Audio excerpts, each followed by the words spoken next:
If you walked through the main halls of CES this year, you'd be forgiven for thinking that the smart home was dead. I walked past Samsung, LG, TCL, many other big companies, and it felt like they were on maintenance mode. Same plastic, slightly different shapes, AI slapped on the name card. But the smart home isn't dead. The innovation just moved. It left these giants and went to, let's call them, the rebels. While Amazon is tweaking Miss A's voice and Google is playing with their app, these mid to small size companies are building robots that climb stairs and sensors that never die. Let me show you what I mean. The first place the innovation moved to was movement. For a decade, smart home meant a puck or a ball sitting on a table. Now it means hardware that actually does the chores for you. We've been asking for this for what, 10 years? Roborock finally did it.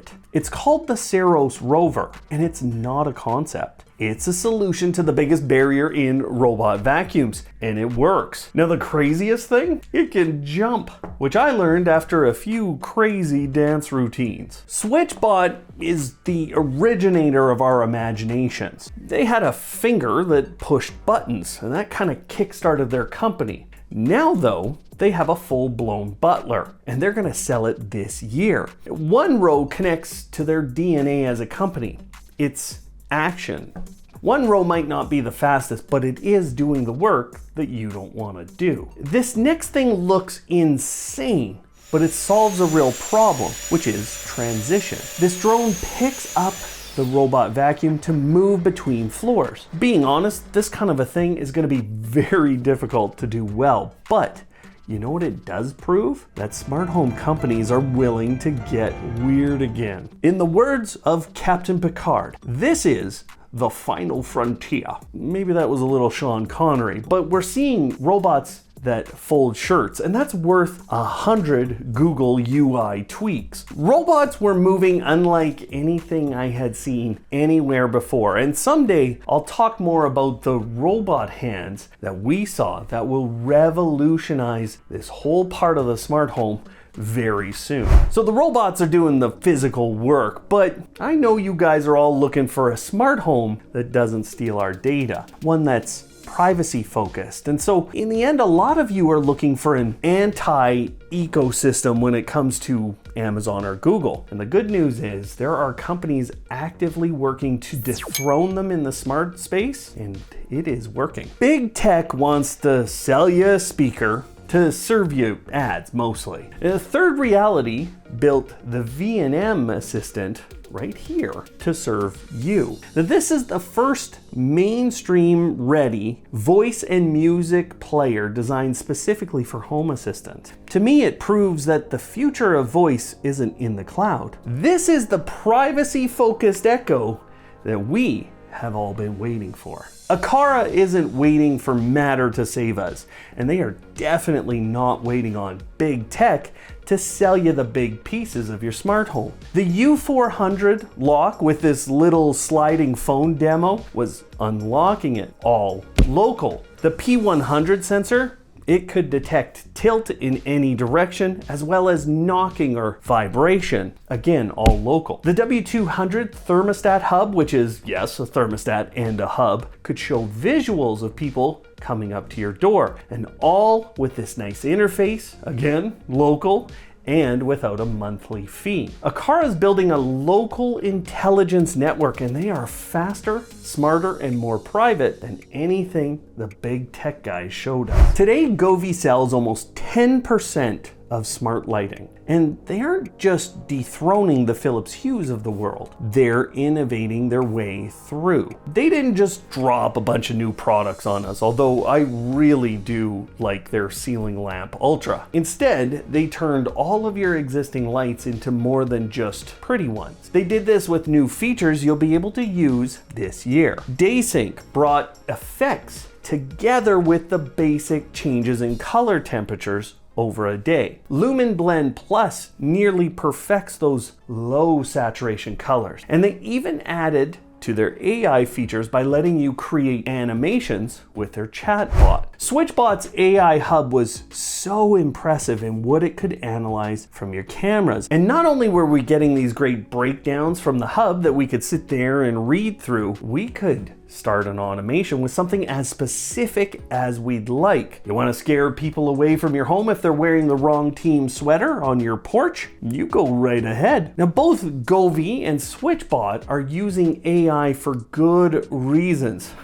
not just to say they're using AI like many of those big companies were. Those companies are probably going to hurt the Samsungs and the Amazons of the world as they grow with those innovations packed into their products, but there was a deeper layer of innovation. Again, all coming from startups or really small smart home companies. Now, this was the most boring looking booth, and yet it had the most exciting tech.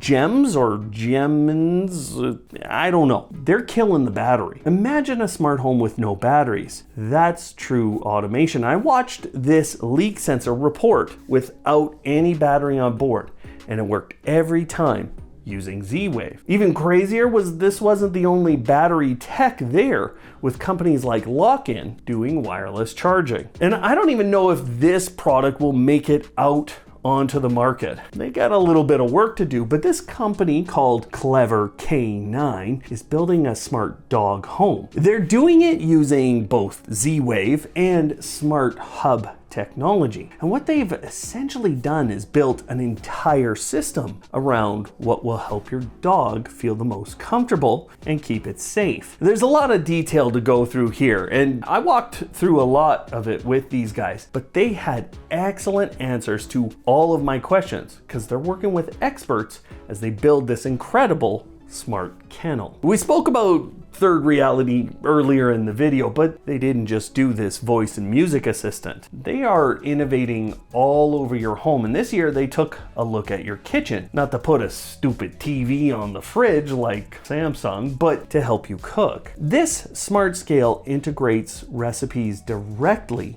into the weighing process and automate based off of getting through the steps. It's a perfect example of invisible tech. Helps you do the job, which is cooking, without getting in the way. Now, I'll give credit where it's due. The only big tech giant that I think showed up was Ring, but not with a flashy camera.